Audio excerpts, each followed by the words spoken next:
bineensi illee na nyaachuuf yookiin waraabessa achi dhufee bakka inni ciisu sunitti naanna'ee deeme. Dhiigni baay'ee waan dhangala'eef ani halkan guutuu achi bulee bineensis achi naanna'aa bulee. Kana booddee gaafa lafti bari'u namni tokko namoonni isaan kana ilaalumatti ilaalanii yoo tuqne qaamni seeraa nu gaafata itti gaafatamummaa fudhannadhanii sodaatan. Namni tokko immoo namni akkanatti du'ee qaama seeraan na gaafata jedhee itti gaafatamummaa fudhachuu dhabuudha jedhee namni otoo nan ilaalu bakka itti du'aa jedhee warra gaarii oofan karaarraa waamee anaan achii na kaasee gara waajjira poolisii aanaa jalduutti na geesse. Kana booda akkanani eenyummaan koo baramuuf qorannoo tokko gaggeessanii ani eenyummaan koo hin beekamu beektaa? Kun asii akkuma jiruun godaannis na jiru kun akkanatti yeroo sana akkanatti irraa ol garagalee rifeensa kana mataasaa qabatee akkanatti ol garagalee bakki ijaa kun hin beekamu naannoo agartuu tafe malee ijjiyyuu wanni dhangala'oon inni as keessa jiru kun dhangala'eera jedhanii ogeessonni fayyaa. Kana booddee eenyummaan koo hin beekamu kun akkanatti hin hodhameera kun akkanatti baqaqee kun akka asii gadee kun akkatti akkasitti deebisee lafeen jiru kun lafeen asii kun asitti cabee asiin asitti cabee noormaalii hin baye akkanatti. Kuni inni kuniif inni kun gargar hafee lafeen gidduu kun gadi cabee foon kanatu foon asirra jirutu qabee jira jechaadha. Lafeen sun hundi asiinis gadhiiseera noormaalii lafeen gadi rarra'ee foon asii qabee jira. Erga achiin gaane booda namoonni namummaan namatti dhaga'ama dhiiga fa'aa yeroo argan amma sitti hin tolu namoonni amma ta'e waan sana hidhuu yaalan asii olee lafee gadi cabee gadi ba'ee kana foon akkasitti gadi citee kuniifi kun gargar hafee kanaa gaditti qaamni afaanii kun qullaafee jechaadha. Haga mangaagaa deebisee haga afaan garasitti mul'ata ture jechaadha yeroo sana. Kana booddee erga isa haguuganii anaan immoo eenyummaan koo baramuun rakkise jechaan namootumtii na beekan illee arganii eenyummaa koo beekuu baay'ee rakkatan beektan. Jarri ogeessonni fayyaa qorannoo sana ilaalanii baay'ee abdii kutatan. Baay'ee waan abdii nama kutachiisudha. Dhugaa dubbachuuf qaamni irra caala bakka nama naannoo kana lafeetu cabe malee kanuma qixxee wanti hin taane balaa guddaa nan irra ga'e sammuu kooti. Sammuun kun immoo balaan sammuu kana irra ga'e naannoo rifeensi kun irra jiru kana bakkeewwan gara 8tti dhiyaatantu buruqee inni keessaa dheeraan seentimeetira 3 dha jedhama. Kana booddee isa miti sammuu keessatti immoo kan balaa'u. Kunoo adda kanarraan kun amma keessatti lafeen ammayyuu cabee keessatti cabee jira beektaa? Lafeen iddoo kana cabaadha kun. Inni asiin cabee seene kun tokko dhiigni akka keessatti cobu taasise. Dhiigni keessatti cobee dhiigni sun immoo humnaa olitti cobe. Baay'eedha hammaan baay'eedha. Dhiigni hammaan baay'ee kun gaafa keessatti cobu keessatti tite. Nufaa deebi'uu tokkummaan nufaa deebi'uu nufaa deebi'uu jaalallee nufaa deebi'uu nufaa deebi'uu tokkummaan nufaa deebi'uu nufaa deebi'uu jaalallee nufaa deebi'uu. Nagaan hunduma keessaniif haa ta'u. Ani Koomartikeetii Yaaddessaa waggiin jedhama. Keessummaa taasistanii gara Kiristiyaan Miidiyaatti waan naaf hirtaniif galatoomaa isinii jechuun barbaada. Ani kanan dhaladhe godina Shawaa Lixaa aanaa Abuunaa Gindabarat ganda Ererii Keenjoottidha. Barataa kutaa 10 xumuree kutaa 11ffaa ji'a fulbaanaa keessa taateen addaa tokko na mudatee ture jechaadha. Yeroo sana torban tokko dura gara qormaata kutaa 10 fudhannee qormaata sanarratti qabxii 4 fidee barattoota qabxii olaanaa galmeessan kana gara godinaa deemtanii badhaafamtudhanii Amboo deemnee achi badhaasa fudhannee badhaasa sana fudhannee torban tokko boodadha taateen kun kan ta'e gara achi deebi'een gara biyyaa deemee maatii dubbisee barnoota isa kutaa 11ffaa naannoo ji'a fulbaanaa guyyaa 18 boodanaaf guyyaa 18tiin gara jalluutti ol deebi'ee jechaadha. Bakki nan itti barachaa ture mana barumsaa qophaa'inaa jalduu ture. Mana barumsaa qophaa'inaa jalduu kanatti galmee galmaa'uuf gaafa ol deebu balaan kun guyyaa dilbata galgala ture. Dilbata galgala gara sa'aatii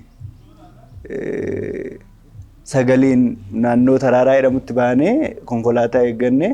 Kana booda konkolaataan dhufuu dide beektaa?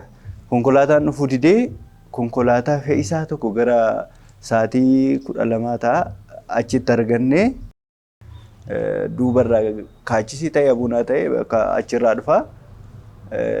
Konkolaataa sana gubbaasaa iddoon midhaan fe'ee jiru irratti nuyis gubbaatti yaane barattoota muraasa wajjiniin yaabbannee deemne.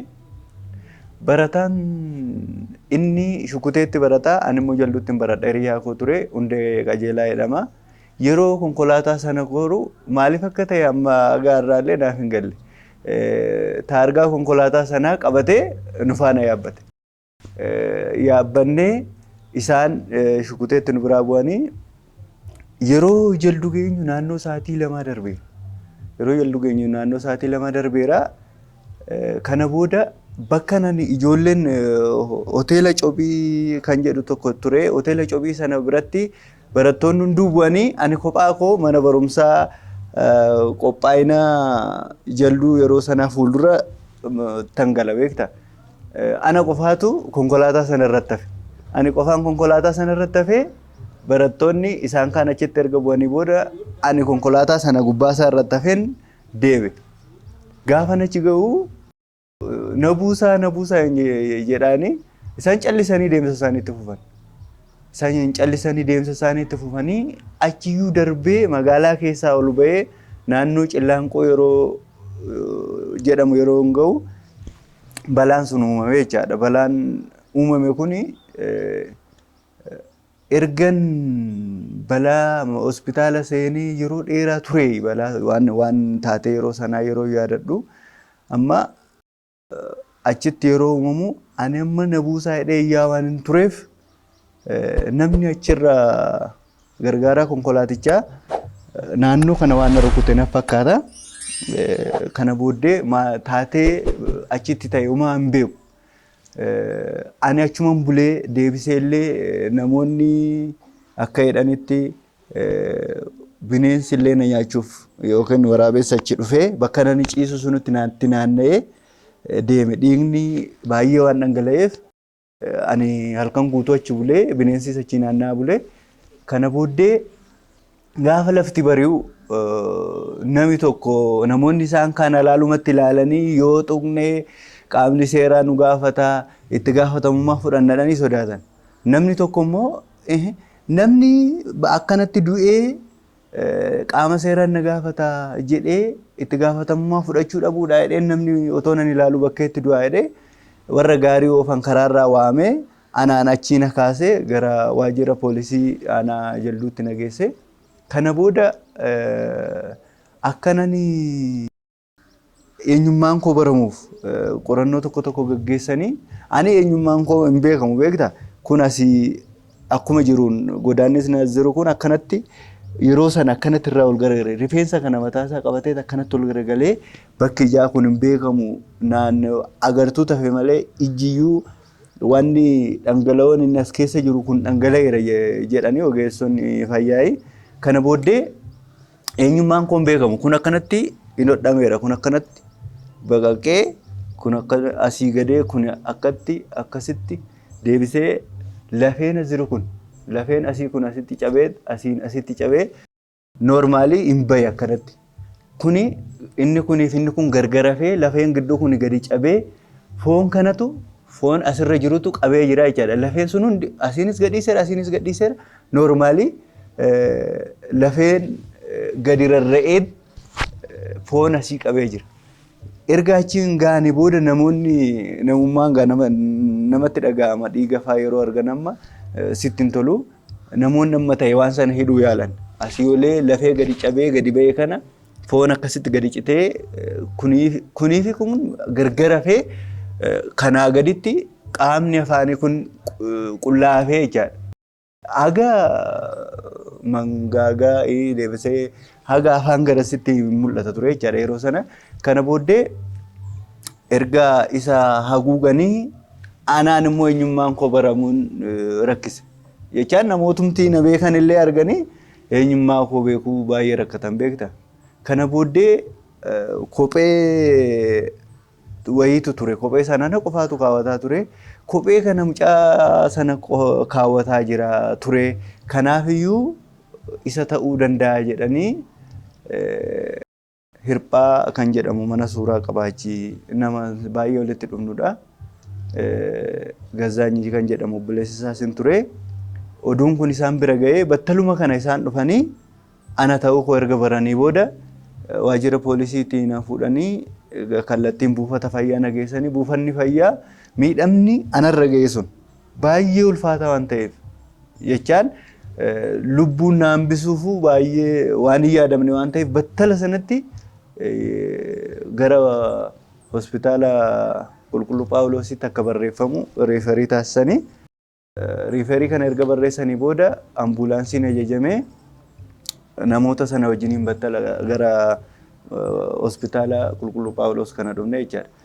Gaafa achi ga'anis haalli ani irra jiru baay'ee haala hamaa waan ta'eef yeroo dheeraa achi keessa nan tursine qorannoodhaaf gara dhaabbata qorannoo Wuddaasee moo maal jedhan isatti nageessanii achi erga raajii kaasanii X-ray kaasanii booda qaama koo kana mataa kana X-ray kaasanii qaamoleen bakkeewwan garagaraa asiis lafeen caccabeera naannoo kana cinaacha kanarras kun immoo akkasiin gadi tarsa'e beektaa cinaachi koo kun gadi tarsa'e kun asii gogaanis irraa ka'ee lafeen illee xiqqoo miidhameera. Kana booddee isaan gara hospitaalaatti bu'aa qorannoo sana fuudhanii gara hospitaala Phaawulositti na deebisanii gaafa hospitaala Phaawulositti na fidan jarri ogeessonni fayyaa qorannoo sana ilaalanii baay'ee abdii kutatan. Baay'ee waan abdii nama kutachiisudha. Dhugaa dubbachuuf qaamni irra caala bakka nama naannoo kana lafeetu cabe malee kanuma qixxee wanti hin taane balaa guddaa nan irra ga'e sammuu kooti. Sammuun kun immoo balaan sammuu kana irra ga'e naannoo rifeensi kun irra jiru kana bakkeewwan gara 8tti dhiyaatantu buruqee inni keessaa dheeraan seentimeetira 3 dha jedhama. Kana booddee isa miti sammuu keessatti immoo kan balaa'u.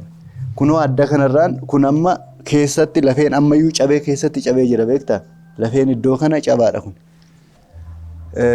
Inni asiin cabee seene kun tokko dhiigni akka keessatti cobu taasise. Dhiigni keessatti cobee dhiigni sun immoo humnaa olitti cobe. Baay'eedha hammaan baay'eedha. Dhiigni hammaan baay'ee kun gaafa keessatti cobu keessatti tite. Sammuun namaa akka qaamolee iddoo biraa miti.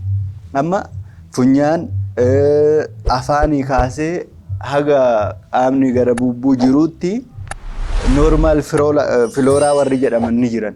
Normal floraan kun baakteeriyaa vaayirasii dhiibbaa nurraan hin geenye garuu nu fayyadan. Amma yeroo nyaatallee nyaannu wantoota garagaraaf faayidaa garagaraaf kan oolantu baakteeriyaa vaayirasiin qaamolee afaanii haga qaama bubbuu jedhamu jirutti ni jiranii faayidaa irra oolu isaan kun. Garuu sammuun namaa wantoota akkasiirraa bilisa. Sammuun namaa baakteeriyaan illee keessa hin jiru, vaayirasiin illee keessa hin jiru. Baay'ee wanni salphaan wanni amma seelii geessu xiqqoon illee yoo seente balaa irratti uumuu dandeessi. Sababni isaa homtuu keessa waan hin jirreef.